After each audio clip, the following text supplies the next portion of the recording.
Okay, this will be video 16, You Are God's, Part B. Alright, so we're talking about Ephraim, Manasseh. Ephraim's blessed above Manasseh, even though Manasseh was the older son. Okay, and then in verse 19 he says, I knew it. So Jacob's saying he knew that he had his hands crossed. Okay, and how he was blessing him.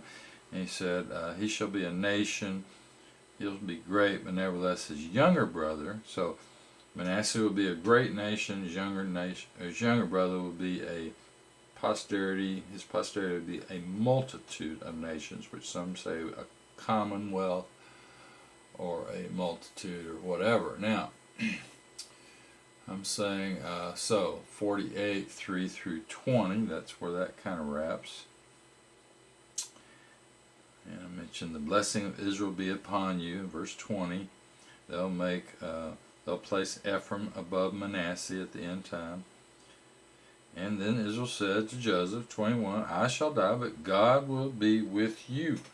Okay, so he's passing on that power, which he just said, power of God, which is what Israel means. And that power will go with Joseph and through Joseph to his two sons. Okay. That's the idea, and then we get to 49. So, if we look at what I said, 48, Acts chapter 26, of course, I'm saying Ephraim Manasseh then is anointed by Jacob as the two witnesses, crowned with the blessings and the prophecies passed down from Abraham of Christ, manifested as the shield. So, start out with Abraham, shield, and then we saw that the whole point of that in 15 was redemption for his sons, mercy, and so forth, and that Abraham would have known that. That's what Genesis 15:1 meant, because it's mentioned in other places. So that's what exceeding great reward meant to Abraham and to Isaac and to the 12 tribes. They knew that they would be their sins would be forgiven. And then that manifested, and they learned more, and then there was prophecies given and so on that kind of gave them more knowledge of that as they went along. But they always knew about it. It was prophecy from Abraham. Okay, so they always knew something about it, and they knew the King of Righteousness, Prince of Peace. They knew the scepter. They knew Christ the shield, Christ the rock. Okay, and I said that's from 15:1. 49:10 is the scepter, and then 49:24 is the guardian stone, which is kind of a combination of the shield and the rock.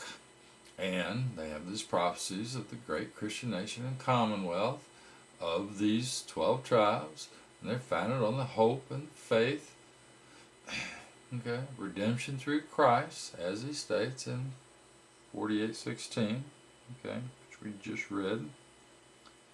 Messenger who redeemed me from all misfortune. See, although that word's kind of used as, and David uses it as redeem can be also saving him from harm. In other words, it's used in that term as well, not necessarily of salvation, but we already read the verses where it said their sins were going to be forgiven, and that goes all the way back to Abraham. So that was what this hope and faith was all about, and we see that as I think we've really kind of gone over that in Acts 26, but we'll glance at it again since I put it on there. And that was Paul speaking to King Agrippa. I think it's that far back. Yeah, I went through it. I mentioned 26, I just put chapter 26, you didn't read it all, but anyway, it was 26:6, and he's saying that hope which came from God, a promise to our fathers. I stand trial. Okay, stand trial for a hope or a promise, and he explains the hope and the promise then is the resurrection from the dead in verse 23, where this suffering Messiah will proclaim light to the people, and it says to Gentiles, but of course the Gentiles are these people over here in verse 6 and 7. It says, for which our 12 tribes constantly pray both day and night in expectation. And they were always praying day and night somewhat. maybe not like necessarily every person. Like I said, you can opt out. You don't have to. You don't have to be part of these gods that are given truthful prophecies, and that God shields you and does all these things, blesses your posterity. You don't have to. You can just ignore all that if you want. A lot of people do, but those that do, the remnant, it's always a remnant, only part of these gods that accept the fact that they're gods, and how you obtain favor with God, if you want to look at it that way, by following His law, in other words. Okay. Now, 26:18 again was where this Christ then would open their eyes, turn them from darkness to light, from the power of Satan to that of God, so that they may receive release of sins, participation with the purified. Okay, so that's Christ bringing light to the Gentiles, only the Gentiles, in context, as we've already seen in my 7 videos, Jews versus Gentiles, where I laid out in complete detail and go through all 98 mentions of the word Gentiles in the New Testament, show you how all the verses that quote and cross-reference back to that, and how it's all. And you can see your very first one, Matthew 4:16, goes over to Luke chapter 1. You look at Luke chapter 1, there's a triple witness, which I just updated on my PDF. So, easily laid out that Gentiles are 12 tribes, and all but I think I mentioned 4 verses where they're non-Israelites, seeing Israelites being brought out of captivity, for example, being blessed by God. So they, in other words, they're non-Israelites who see the Israelites being blessed, so they see the part of the 12 tribes, and being shown that these people are gods by what's being done, just like it was done in Egypt. They're going to see it again when Christ returns. So, second return of Christ is going to be the same concept. All right.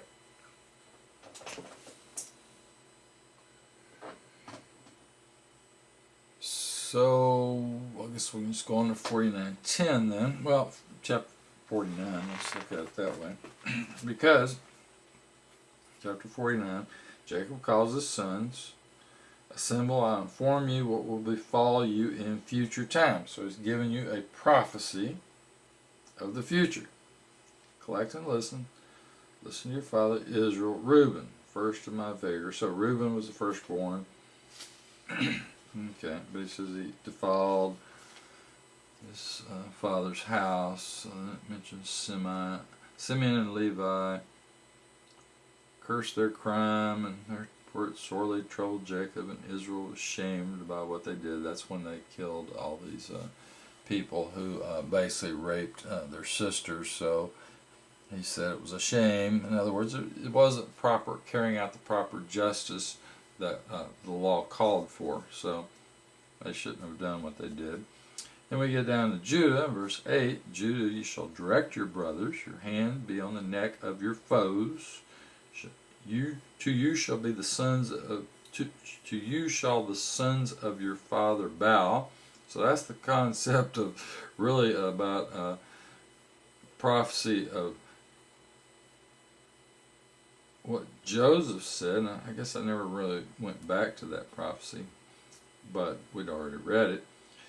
A lion Judah for plunder. So really the Lion of Judah is Christ.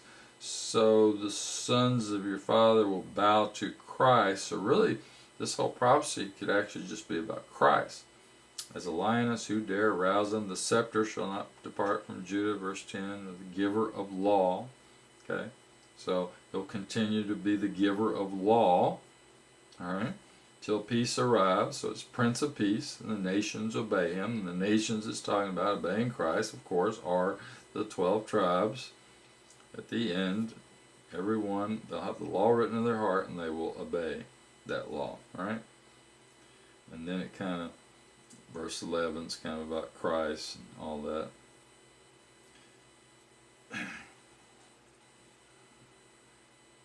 Alright, so we know all that. So really that whole, from 8 to 12 there, could actually just be not so much anything about Judah, but about Christ, who will come from Judah. And he'll rule over Israel, and so on. Alright, and then you got Zebulun. And there's more of these that Moses gave. I guess there were Deuteronomy. I forget exactly where they are. But they're a little different, of course, than what's here. Dan shall govern his people as a sceptered prince. Okay, so read all that. Gad, Asher, and Joseph. 22. Oh, here. Oh, I did write on here. It's Deuteronomy 33, 13 through 17. And I think that's all of them. And Moses gives us that. 30, yeah, 33. Oh, well, I just wrote 13 through 17. So 13 through 17 is the one to Joseph. But chapter 33,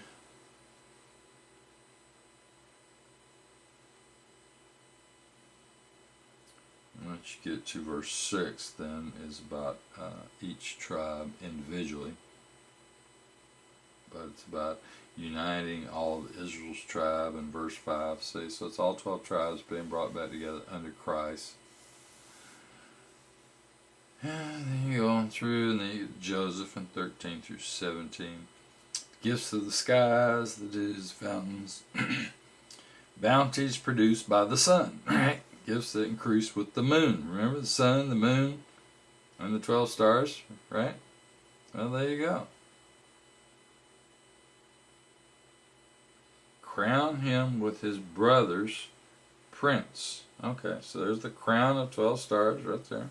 16. Like a noble and splendid prince, his horns are the horns of a bull. With them he will conquer nations and unite the land into one. So Ephraim and Manasseh will be head over all 12 tribes, which is what the prophecy is about. For the 10,000s of Ephraim and Manasseh's thousands. Okay. And you know, a lot of these actually, of course, this looks a lot better than what's over here in Genesis 49:12. And you get to the right. Christ the rock here in actually 27, who sweeps out the foe from your face, gives the command to destroy. So that's the idea of Christ the rock. And then in 28, Israel dwells alone and secure. Blessed Israel, who is like you, a victor race for Jehovah, your shield, your help, and your sword. So that's the idea of Christ the shield, Christ the rock, the sword, in other words, and the help is the scepter. Okay, you shall grow, subdue your foes, advance on their heels like a road. So there you go.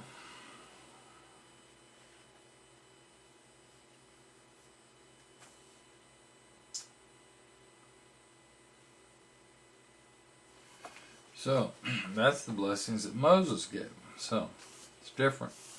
At any rate, so when you're looking at Joseph, fruitful plant by a well, so we're back to 49:22. Branches spread on the walls by posterity, okay. The master of arrows provoked and shot, pierced him, so he was attacked. But he turned to his powerful bow. The quick hands of his arms were quick by the hands of the mighty God of Jacob. So, it's talking about God then being quick to fight back, in other words, Christ the rock, from whom is Israel's guardian stone. That's the way mine listed, but each Bible mentions it different. May the God of your father guard you or shield you, in other words. So there you go. The shield, the guardian stone, the shield, Christ the shield, Christ the rock. That's the idea. And generally it says Christ the rock. This places it says the stone. The whole point about that is in the New Testament, it's the stumbling stone, rock of offense. We all know that that can be called the stone or the rock. It seems like it's actually called the stone more in the New Testament, where in other places it's called the rock. See? Alright, Almighty bless you with blessings from the sky, dancing water, bliss of the breast, so that's offspring. Blessings of your father, bliss of the fertile vales, so it's food, wealth of the ancient hills, so that can be mining and so on, be heaped on the head of Joseph, more nobly crowned than his brothers. Again, crown of 12 stars goes to Joseph. That's the idea of the stars bowing to him from 37:9. So there's your prophecy. And here they're a nation and a commonwealth of nations. They're given basically Christ, the shield, Christ. So how is it possible then? And then, of course, the first one was about Christ coming from Judah. So how is it possible anybody would say, well, they don't know anything about Christ? They don't know anything about Christ. Well, okay. They know this entity, the Son of God, the Prince of Peace is already mentioned, all that kind of stuff. They understand that there's this entity that shields them, that fights for them, that's done all these things. As after they came out of Egypt, they understood all these things were done for them, and that they were protected from harm and blessed, and then brought out through the Spirit of God. I mean, what else could anybody say? So the whole world spoke about it. Everybody knew it only applied to them. No one ever thought any of this applied to anyone else. It was a family inheritance. They inherited God. The 12 tribes, family, kindred, any way you want to look at it, only applied to their family as an inheritance from this faith of Abraham. They would be redeemed, and that they would have everlasting life, and they understood that, even if they didn't understand, its entirety, because it's just beginning in a sense. All right, so let's look at its references. Numbers 24, 15, 24.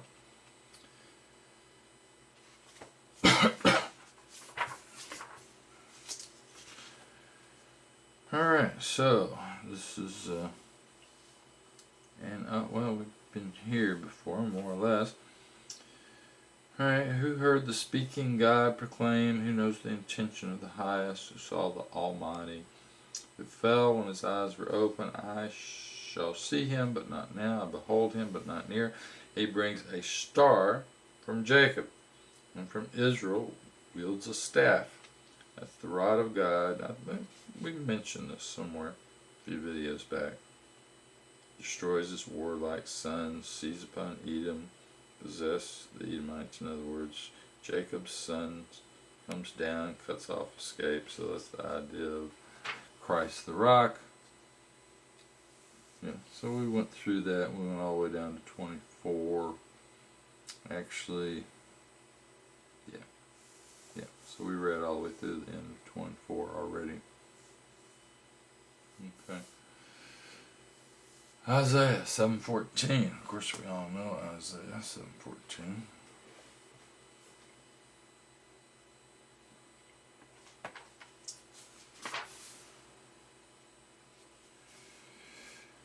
An interesting thing about that, about Christ being born, the virgin shall conceive and bear a son, speaking of Mary, and you shall call his name God with us, meaning Emmanuel. So he's telling you that God, the Son, is going to be born. So what would you think? Bear a son. The Son's going to be God. So Son of God, he's given a prophecy of the Son of God. No one can deny it right here in Isaiah 7:14. We know that links up to the New Testament. Prophecy about Christ being born from Mary. Alright.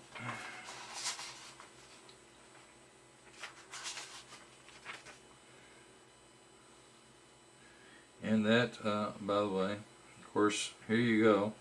Matthew 4:16 goes to 9:2 about this light appearing to the Gentiles. Only when you come back here to 9, the light is appearing to the 12 tribes.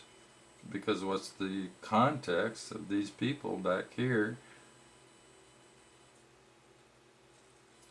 This nation of Gentiles, in other words, will see this light, which talking about Christ, because right down here in verse 5, for a son has been born, a gift to us. And who is us? Who's the gift of Christ to? Well, of course, it was always prophesied back there in Genesis 15:1. Now they're talking about it. Great leader, the father's times father, the Prince of Peace. Well, the Prince of Peace, wasn't that what Melchizedek was? Here it's mentioned again as being born. And this is in Isaiah speaking about something happening in the New Testament. And it's calling him Prince of Peace. Endless order and peace shall spread over David's kingdom and throne, to build and secure by justice and right. So that's 9:6. From now to eternal time. Alright, well, wow. And of course that has multiple links. That goes to Luke 132, which is, like I said, about the 12 tribes. It goes to the first chapter of Luke. Also goes to Psalms 89:4 and John 12:34, all about the 12 tribes.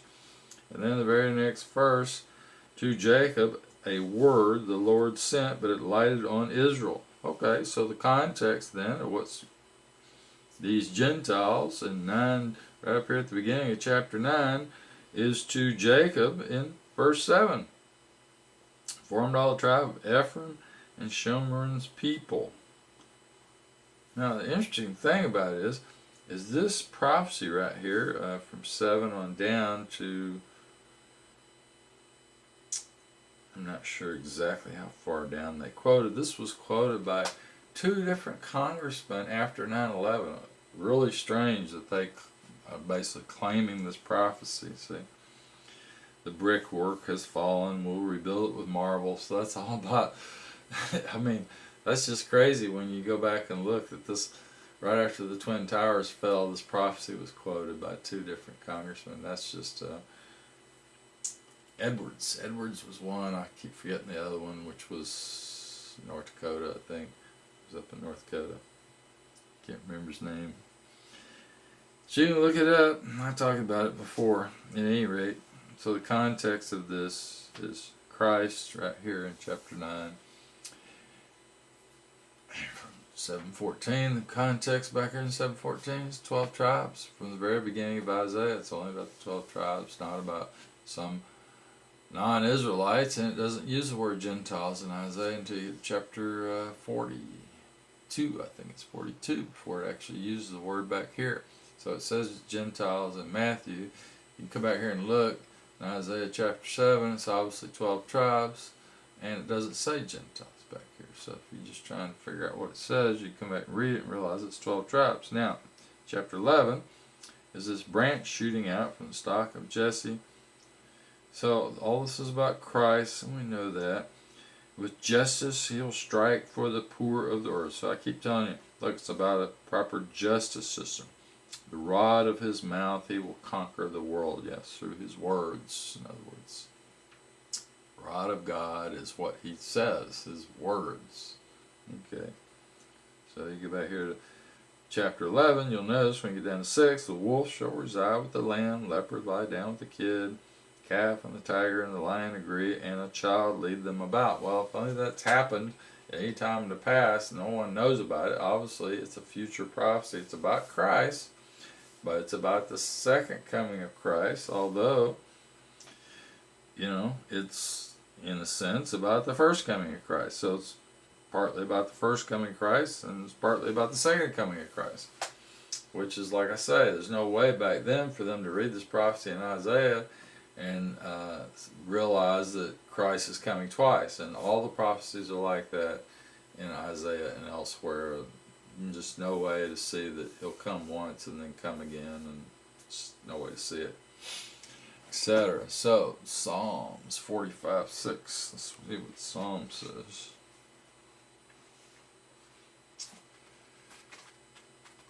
Mm-hmm. 45:6. Seems like I've probably been on 45:6. Yeah, well, that crosses the throne prince is forever. That crosses Hebrews 1:8 about the scepter. Let's see, Hebrews 1:8, yeah. A scepter, a star of Jacob shall rise out of Israel. So that's a prophecy about Christ. So this actually, in Psalms 45:6, also crosses Hebrews 1:8 right there. So, and of course all this is about Christ. Chapter 45. About things Christ will do. You love the right, hate the wrong, so on and so forth. So it's prophecy about Christ. It's prophecy about 12 tribes being judged. Back up. Redeem us. That's how 44 ends, right? There's sheep to be slain. We're murdered all day. 23. Again, that's 12 tribes. Tribes will always love. So if you get to the end of 45, we'll set provincial lords, your sons instead of fathers. So this is you are gods right here.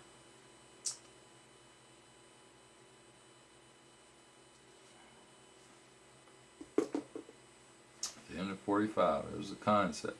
Tribes will always love Christ, in other words. So that's what makes them gods, the remnant. Okay, this is, you can read there, a lot of this is about future. Oh, the people of Abraham's God. So you get to the end of chapter 47, there you go, Abraham's God. So he's talking about Christ, and here he calls it Abraham's God. Well, there you go. So you can see this all through the Bible if you're just paying attention. You have to read through. You're God of gods. So the God of gods in 50 then, or this concept of you are gods. He's talking about the 12 tribes here. He's the God of gods. Okay. So the ones that don't follow him, the bad figs, it says, and other things, he's going to cast them off, take them out of the book of life. But the ones that stick with it and really believe on him and call on him and so forth, there are these gods that he will work for. So let's go on up to Luke 2, 1 through 7.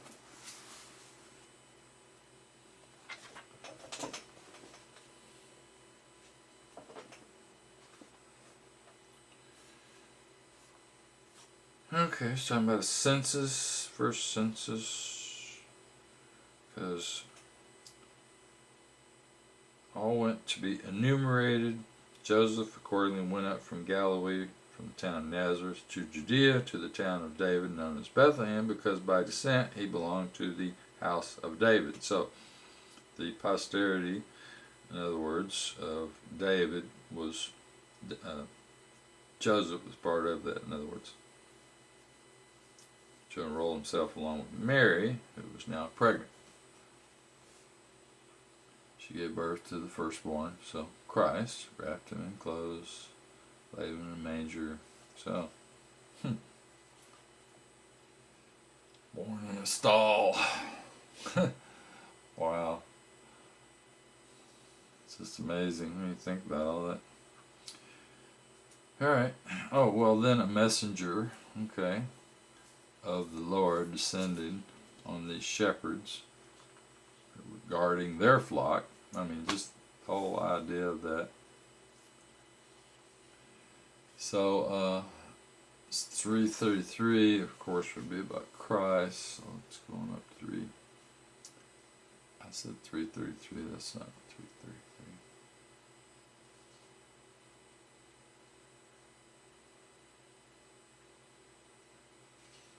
Probably 23:22. That's about the Holy Spirit descending upon Christ and a voice out of heaven. So that would be the Creator God proclaiming, "You are my Son, my beloved, in you I delight."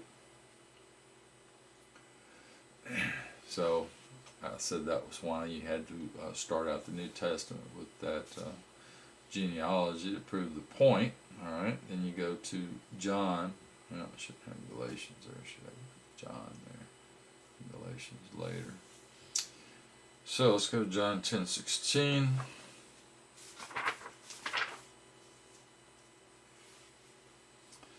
We mentioned that the other day. I have other sheep which are not of this fold. Those I must gather. They will listen to my voice, and they'll become one flock, one shepherd. Same context of all these prophecies about bringing all 12 tribes together. These other sheep were the house of Israel he was sending them to. So, okay. 1147. 52. So let's go to 1147. priests and Pharisees convened a meeting of the Senate. What shall we do? Because this man produces many evidences. If we should leave him, all will believe on him, and the Romans will come and take us from this place and the nation. Yeah, take from us this place. Well, why would the Romans care? What they care about is them. Everybody's going to leave the synagogue and follow Christ if they don't do something. It's the only way they can stay in power. You remember where it says the kingdom would be taken by force? Well, this is the force. See, they're taking the kingdom by killing Christ and then saying, oh, you can't speak about him. You're trying to bring his blood onto us. Of course, his blood should have been brought onto them because they're the ones that all got together and decided to kill him. And then later Paul, same thing. They all banded together and made a covenant that they wouldn't eat and all that until they killed Paul, right? And that didn't work out. But the point is, they were going to lose their power. Well, what's the point of having a synagogue if no one shows up and no one gives you a tithe, right? That's all they were worried about, their positions. Then we read about Caiaphas, foretold. We just read that 1 or 2 videos ago. And then 17:3. Let's see what that is.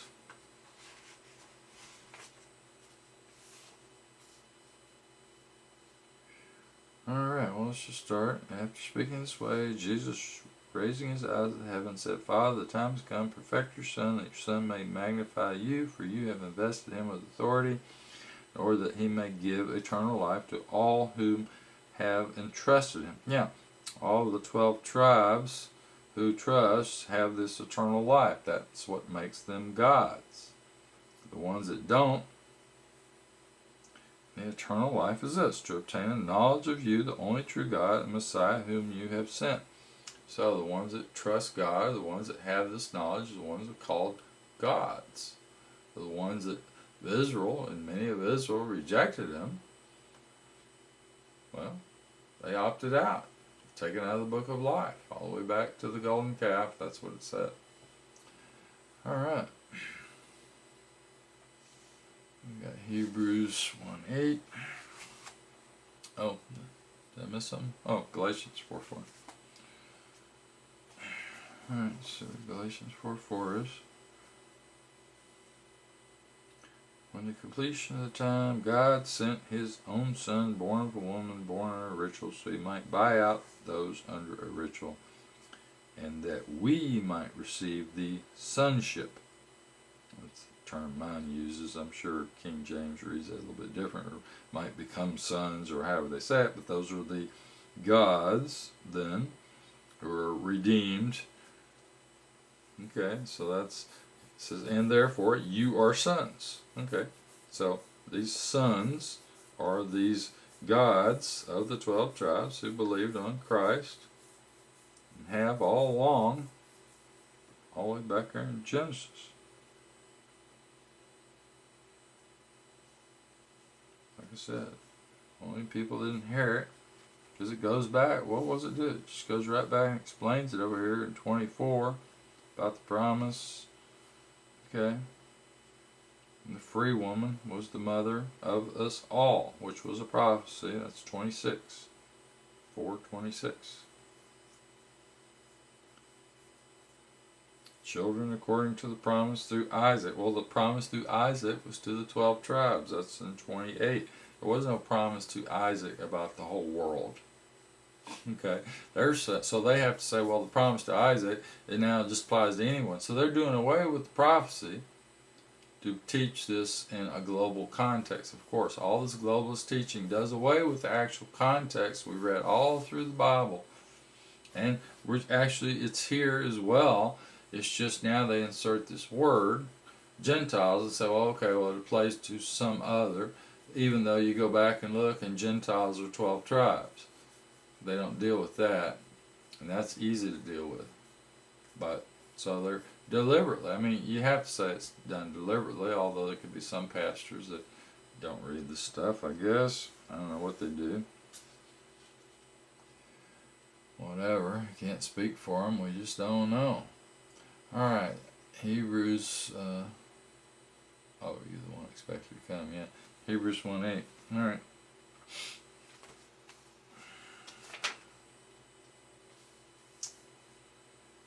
Makes his messengers spirits and his ministers burning fire. That's 7. But respecting the Son, great prince, your throne is forever and ever.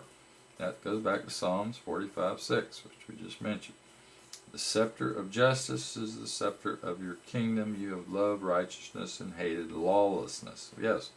So those of his that he told them, you were gods and you're my son, and, just follow my law. Well, when they are lawless and refuse to do it, he takes them out of the book of life, and he said that twice. Oh, and it says, therefore God, your God, has anointed you with a delightful oil above your associates.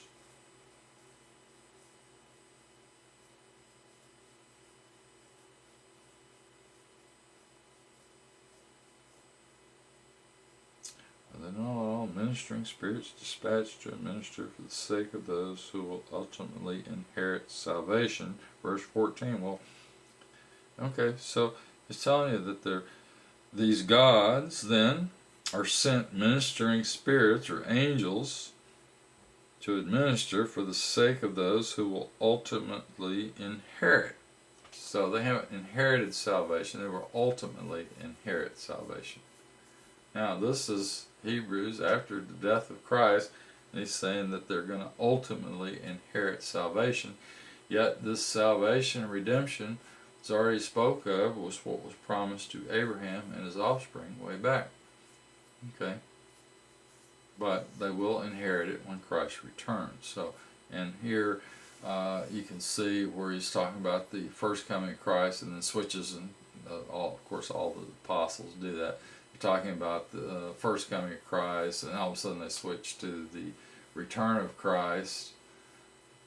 So we're supposed to believe on Christ, then we're supposed to believe that Christ is going to return and do all these, fulfill all these prophecies. So they understood it, but they didn't understand it until, like I said, after Luke 24:44, where Christ in the last 40 days taught them then about the difference between the prophecies as they apply to the first coming versus the prophecies that apply to the second coming. They couldn't see it beforehand. He didn't explain it to them. That's why they were confused. They were confused about things he was saying because they just didn't get it. Alright, and what is Matthew 11:3?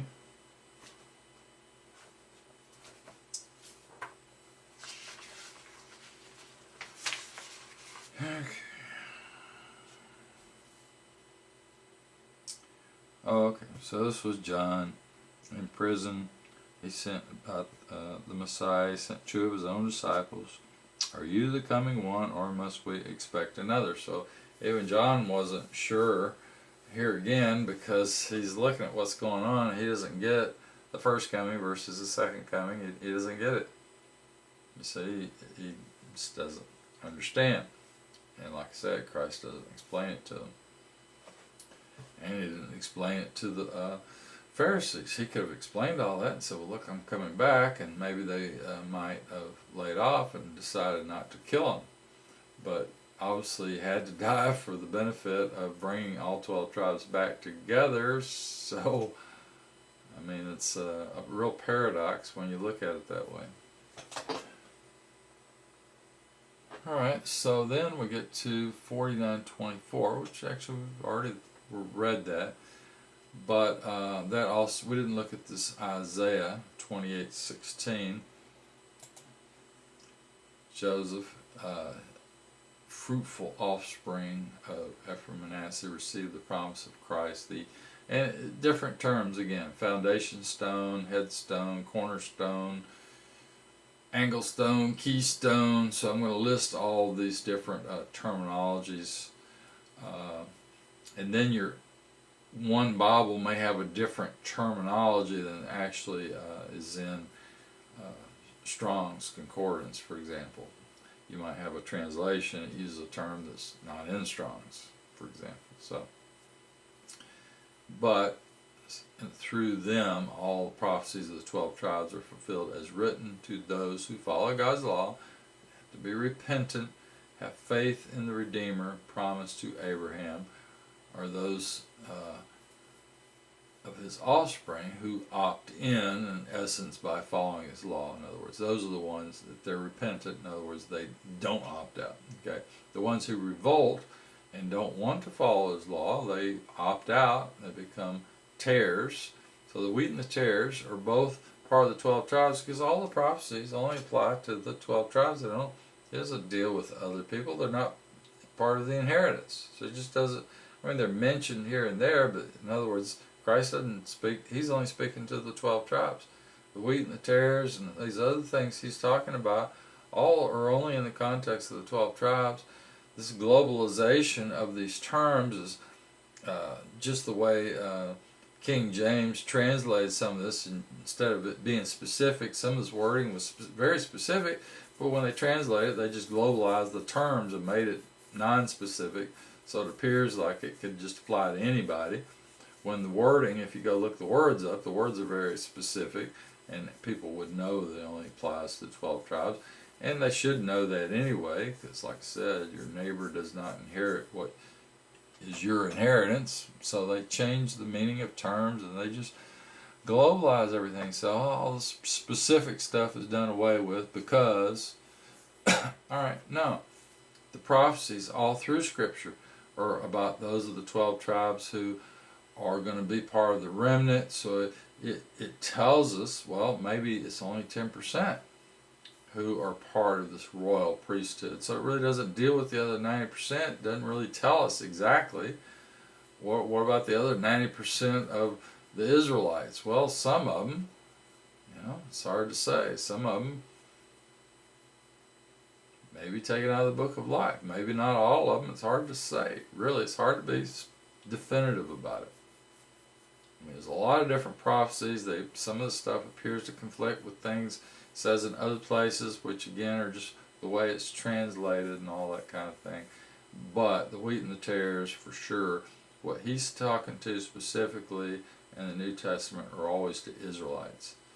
Even though we know that there are some Edomite priests and other things. And then later on, we have other people calling themselves Jews, trying to connect themselves, like the Ashkenazis basically from what we would call the Ukraine today, which used to be called Georgia, which before that it was called the Kingdom of the Khazars, in other words.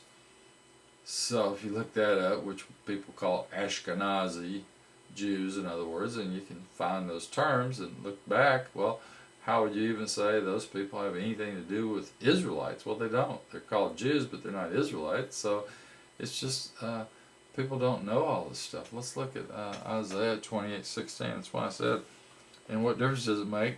Because if they're not part of the people who accepted Christ and repented, who's been teaching His Word for the last 2,000 years, I mean, come on. If you're not Christian, in other words, a Christian Israelite, and you don't believe in Christ, or you're atheist, it doesn't matter that you're an Israelite, because you might not find that you're not even in the book of life. That's not good.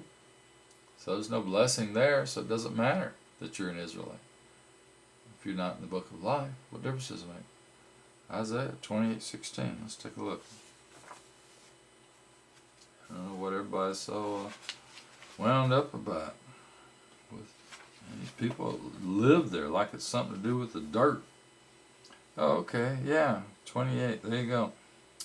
Master of life. Well, here, right above, he's talking about, again, Israelites who recorded a treaty with death. If you just back up, okay, so these are Israelites who rejected His law and all that kind of thing. And talking about they're safe and they can hide, in other words. Well, it talks about them being underground. He says, well, can't I find you even if you're underground? Okay, and he talks about the treaty with death again in verse 17, your league with the pit. And here he talks like it won't stand, in other words, but again, like I said, it's not always definitive, but he's going to sentence them. But the whole point of this is, the Master of life, I will fix a stone up in Zion, a chosen stone. and that's 1 Peter 2:6. Immovable, fixed in truth. Okay. But hail shall throw down all the refuge of lies. In other words, he'll abolish your treaty with death. So maybe, of course that goes to Matthew 27:25. So look at your cross references. You get over 29. Their prophets' eyes will be closed and blindfolded. Their visions are like words sealed in a book. They don't understand. And of course, all this stuff cross-references up to Matthew, Mark, and Luke, and all this about the ones that stumbled over Christ. But, however, this one's 28:16 is about Christ, and then the fruitful offspring of Ephraim and Manasseh are fruitful of all 12 tribes, but Ephraim and Manasseh is just put in control. So then we'll come back with the conclusion then on video 17. Thanks.